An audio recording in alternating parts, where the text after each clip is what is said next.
Hello and welcome back to another episode of You Want to Do What. Today we've got Leonardo on, and he works at Uncapped. He's a partnerships manager there. Hi, Leonardo. Hello, thank you for having me. Pleasure. How are we? Good, good, good. Yourself, Daniel?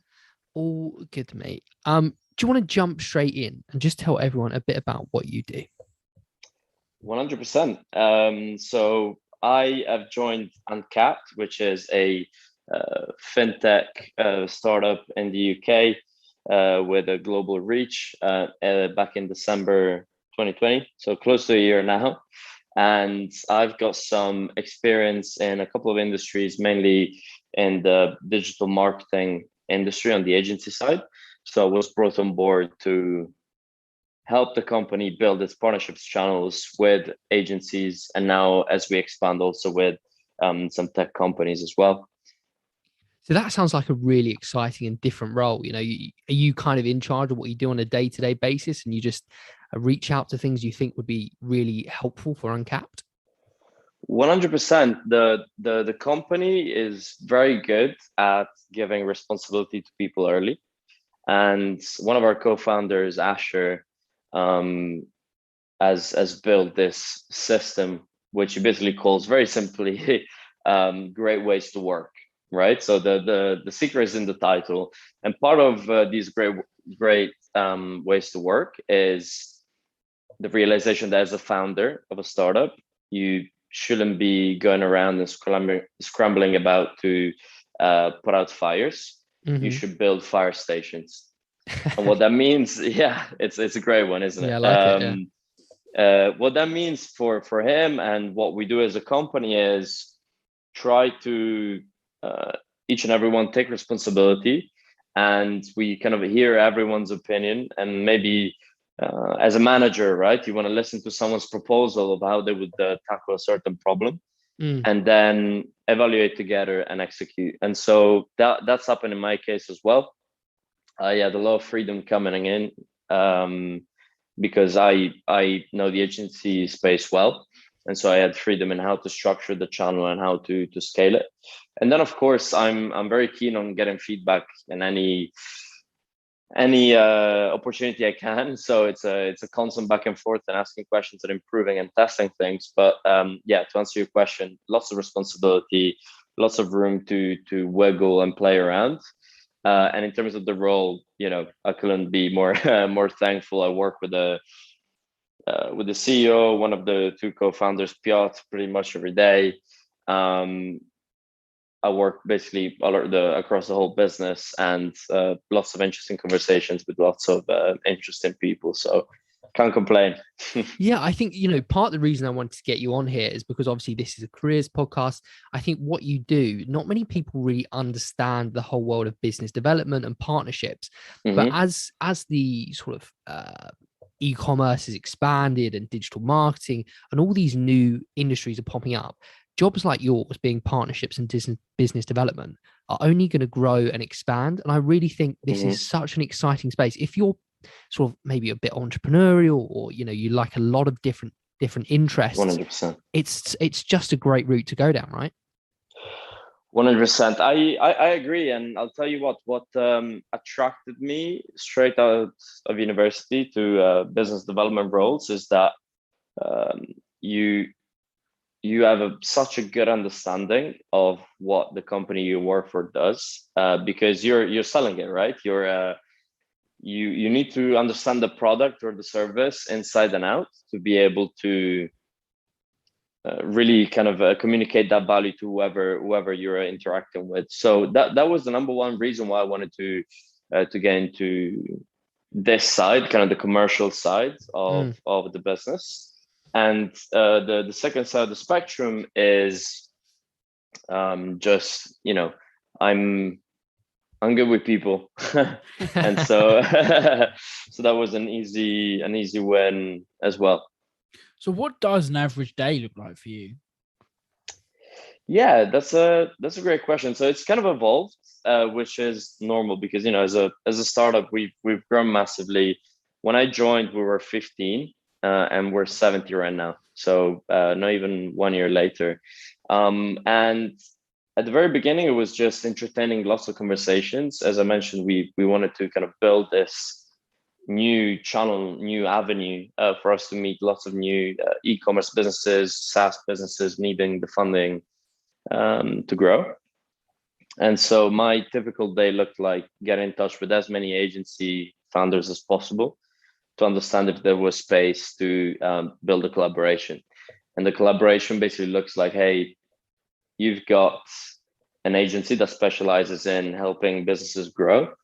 We can provide the fuel for that growth. And then as the company has expanded, we've created a strong customer success team, right? And so then what's been added to my daily schedule was maybe a few calls with agencies that we really like, we've worked with for a few months.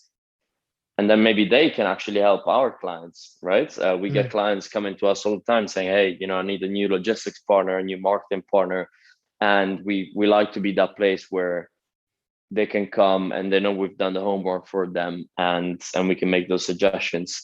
And then, together with partnerships, the more we grow, the more we're interested in these larger tech partnerships. So at the moment, we've got conversations going on with the likes of PrestaShop, BigCommerce. And so that's a very different type of conversation. Yeah. But yeah, quite varied, lots of calls. I gotta say, I've developed a love-hate relationship with Zoom, like everyone, I guess. Yeah. But yeah, that's pretty much it. On that, you obviously during the lockdown, I assume you had to very much go online. Are you starting to now phase out of that? Are you able to go and meet some of your clients, customers, relations? We are actually a fully remote company. Oh, okay. Yeah. So it's I guess it's quite a 2020 thing to say, but 2020, 2021. But yeah, I think the company started with some offices, so traditional type model, and then the pandemic hit during the very first few months of the lifetime of the company, and so the guys decided to, hey, why do we need to kind of restrict ourselves geographically, especially from a talent perspective, right? Like most of our tech team is across Poland, Portugal, Spain even, and we've got people working from something silly like 22, 23 different countries, US, Asia included, literally everywhere. And so that made a lot of sense, right? Because gone are the days of you either work 30 minutes from home or it's not a job that you can consider. Yeah. And then the flexibility of it all has been amazing. We're still small, so I spent my my summers in back home in Italy working from a laptop, and Oh, wow. and that was it. Yeah, the weekends were great. It was like a mini holiday. Sounds amazing. For you, what would be some crucial skills that somebody thinking about going into business development would really need to develop themselves? That's a great question. I think for me it was a natural choice because I thought, okay, my objective out of university is I didn't do a master's degree. I just did my bachelor's, and I wanted to learn as much as possible on the ground. And that's why I liked a business development role, because it put me like basically in the lines then, right? You had no escape. You are talking to customers. You're forced to learn.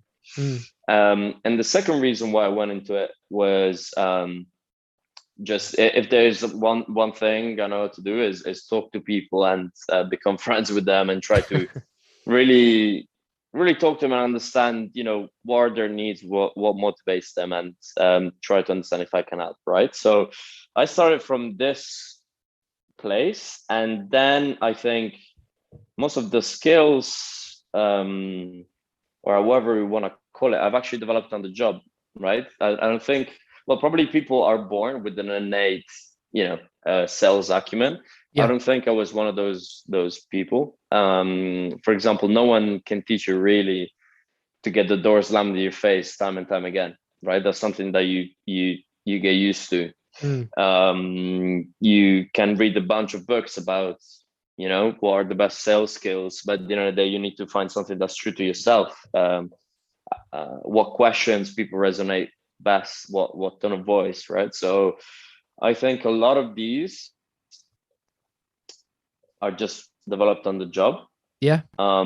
It just takes a willingness to try, fail, which sounds a little cliche, but it's true. Yeah, You just no, I gotta think try it out and go for it. we get that answer a lot, to be honest with you.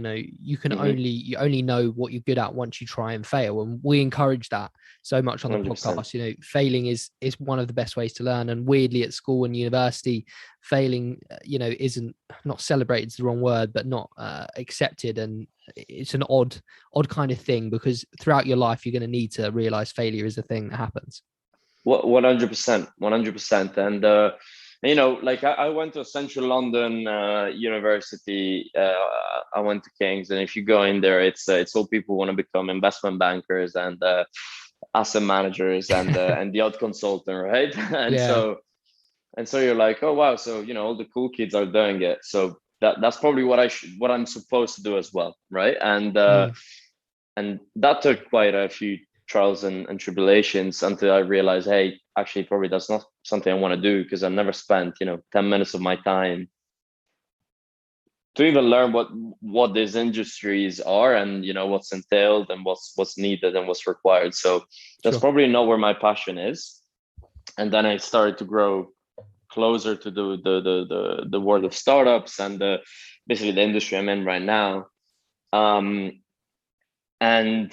And you're absolutely right. You just need to taste, taste a bunch of different things, try it out. And it seems like time is running out, and it's I'm super young, but still there's that feeling where you're like, wow, have I just wasted 6 months, 12 months of my life on this project? But then once you sit down and really try to understand what you've learned and the experiences you've had, then you have the full picture. Yeah, 100% agree with that. And I'm really interested about Uncapped itself and what the business is and what it actually does. It sounds like a great idea. Yeah, absolutely. So the core model and what we're in the market with right now is called revenue-based finance. And basically what that means is that both our founders, they're both former VCs, serial entrepreneurs, and they were like, hey, there's this booming e-commerce or kind of tech space in Europe, but the funding options for these businesses and these founders have not kept up with the growth, meaning that the options are either you go through 6 months of coffees with investors, and if you're lucky enough to secure some funding, it's at the cost of a massive chunk of your business, so massive risk of losing ownership. Or you have to go up to a bank and put up the house, right, in personal guarantees to secure a loan, which, by the way, if you're a first-time founder, you probably don't have either. Yeah, and true. So we saw this model called revenue-based finance in the US getting some nice traction, and we kind of pioneered that in Europe, and we're now the number one provider across Europe, now also available in the US. And what we do is we invest in these businesses without asking for any equity, interest, or personal guarantees. We just charge a flat fee of around 6%, and we get paid back by a way of a revenue share, right? So the idea is that something like COVID happens, revenues plummet to zero, dramatically enough, and for the month we take zero, right? So you're not stuck with our repayments. Wow. In the meantime, you're not getting diluted, and there's no fixed repayment date. So again, the chance of defaulting on the loan is very, very low. It sounds like a bit of a no-brainer if you're a small startup looking to get your first sort of cash injection. Yeah, I'd say that if you've got like a proven economics model, meaning that you've got some revenue into the system, some monthly revenue into the system, and you're looking to purely grow, right? We're talking about marketing spend, hiring people, securing more inventory for Black Friday and Christmas, right? It's a great solution, because equity is such an expensive way to fund growth. Yeah. We're a VC backed business ourselves. Like we do not compete with VCs. We partner with them, actually, 300 of them around the world. Wow. And they like us because we can basically invest in their portfolio companies with no dilution for the founder, no dilution for them as investors, increase valuation, increase sales, all the good stuff, right? So there is definitely a space in the market for VC funding, but sometimes it needs a little help when it comes to growth capital from a solution like this. Yeah, I mean, it sounds great. And what an exciting space for you to be working, the startup space, the business development space. I'm a little bit jealous. It just sounds like such a great space to be in. We're always hiring, so, take a look. But for you, what's the number one positive of working in that kind of startup environment and doing the business development? One big positive. Yes. Interesting. Yeah, it's like what I've always looked at is the opportunity compared to the time, right? Like, and what it feels like is the pandemic has basically accelerated the process that was gonna happen anyway. But like analysts think that the growth that we've seen in online commerce in 1 year is equivalent to around 10 years of growth.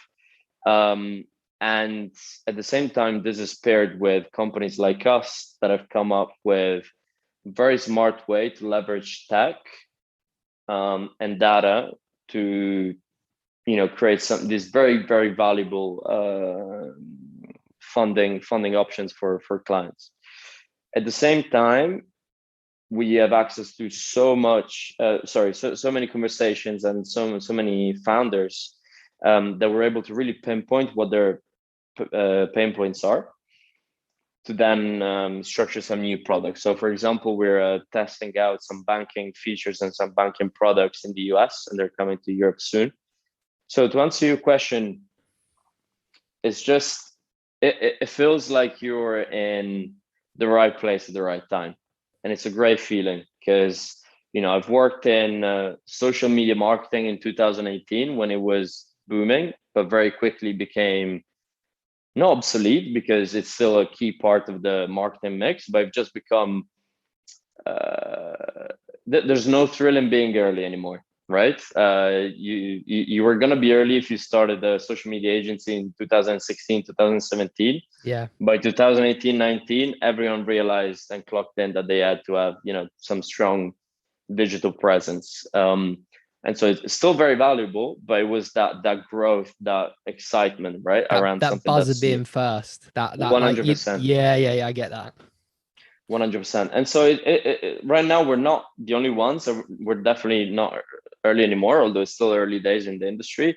And you'll be surprised at the amount of e-commerce operators or just people around the ecosystem who have never even heard about revenue-based finance.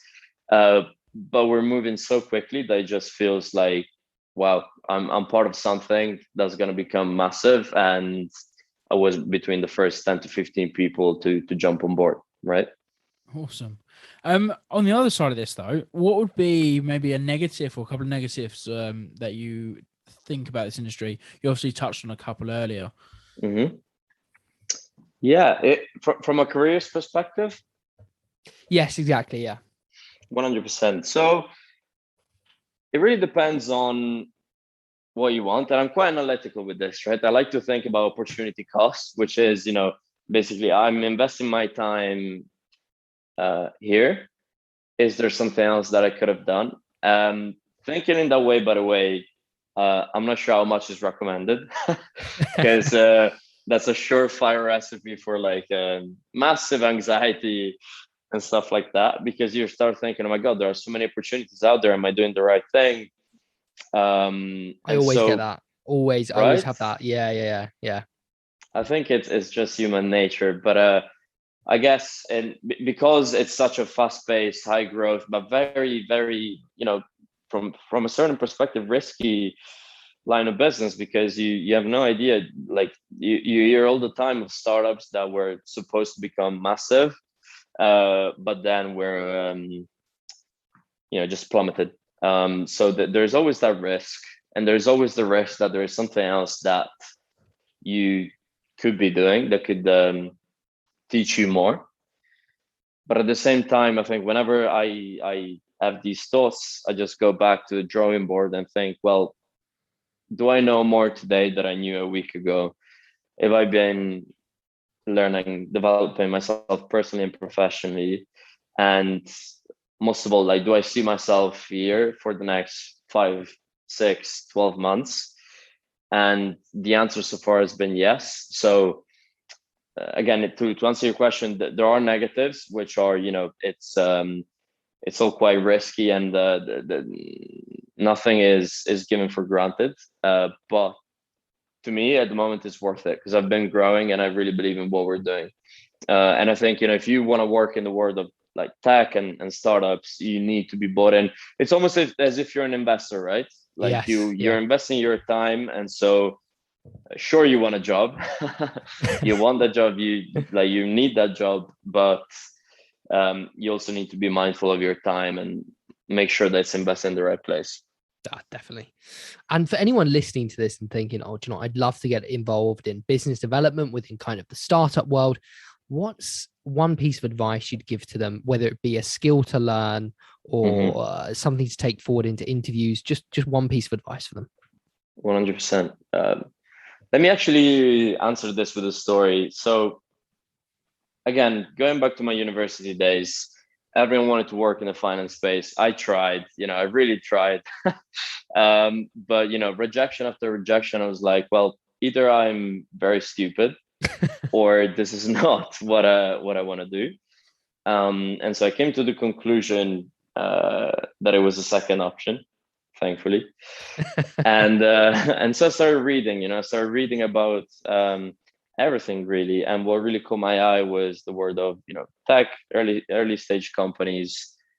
And as a surrogate of that, social media marketing, digital marketing, because, even talking about Uncapped, digital marketing is still a massive driver for, customer acquisition, like it is for any company right now. And so I started learning more about that, and I was like, well, I have no clue what I want to do, nor in which role I want to end, I want to start my career in. Let me go out into the world and try to get inspired. So I booked a one-way ticket to California, and I spent a couple of months there completely alone, with the objective of basically talking to as many people as possible, trying as many things as possible, and trying to get inspired, try to get like a different view, a different perspective. Yeah. California, number one, because it's sunny, obviously, but number two, because it's the capital of all things, early stage companies, social media marketing. These guys have done it for years before us. And so I did that, and amongst all the different, inspirations, etc., I was pretty impressed with how restaurants and chains created like such engaging brands. And then translated those brands not only with in-store experiences, but also with kind of their digital presence. And I was like, wow, that doesn't really exist in London yet. So let me do a little research, because, if you're a restaurateur, definitely you don't want to become a digital marketing guru, right? So there must be people actually execute this vision for them. Sure enough, bunch of agencies in California that looked after these guys' digital presence. And I was like, well, if there is no digital marketing agency in London that looks after the restaurant industry, I want to start one. Very cool. And I did a Google search, and sure enough, there was someone doing it. And the first people who popped up in my Google search were these guys called Advise, and now rebrand to Agency A. And I sent them an email saying, hey, I'm sat down in my Airbnb in LA, and this is what I've noticed. And you guys are in a prime position to, be the the leaders in London, or who knows, even the UK. Mm. And I think this is going to explode. And this is what I can bring to the table. So I'd love to join the business. Wow. And so to answer your question, I think, sure, courses are useful, building skills is useful, work experience invaluable. But at the end of the day, it's about, number one, being very, very passionate about the line of work you want to get into. Because I know like everyone needs a job, but you're not going to perform in that job if you have if you just don't care about what the company does. Yes. Going back to the pretending you're an investor, right, in whichever company you're working for, make sure you're of course retributed well, but that you're learning as much as possible. And number two, being able to really sit down and think, okay, what value can I bring to this company? And I know that that must have been said over and over and over, but going back to my university days, if I had to sit down and apply to a bank, I would have a very difficult time trying to understand what I could actually bring to the table that someone else couldn't. Whilst what I found with startups was that if I was passionate enough about what they were doing, I could sit down and find at least one or two reasons why, even with minimal experience, I could bring value to the table. That's literally, I think that's one of the best answers we've had for that kind of question. Because it is so true what you said.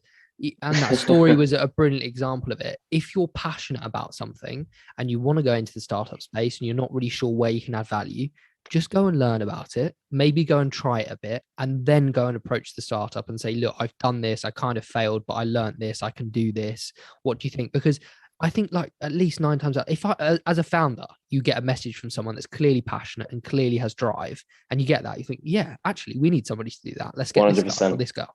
100%.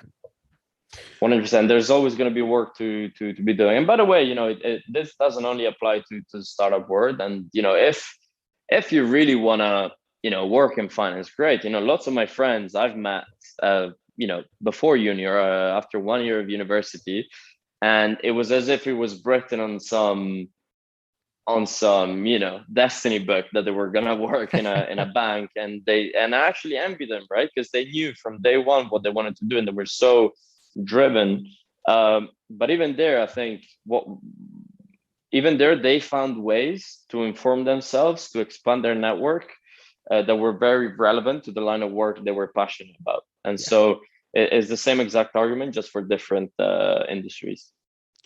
And now the industry you're in, what would be something that you have to deal with every now and then, but you never expected to have to deal with it? Interesting.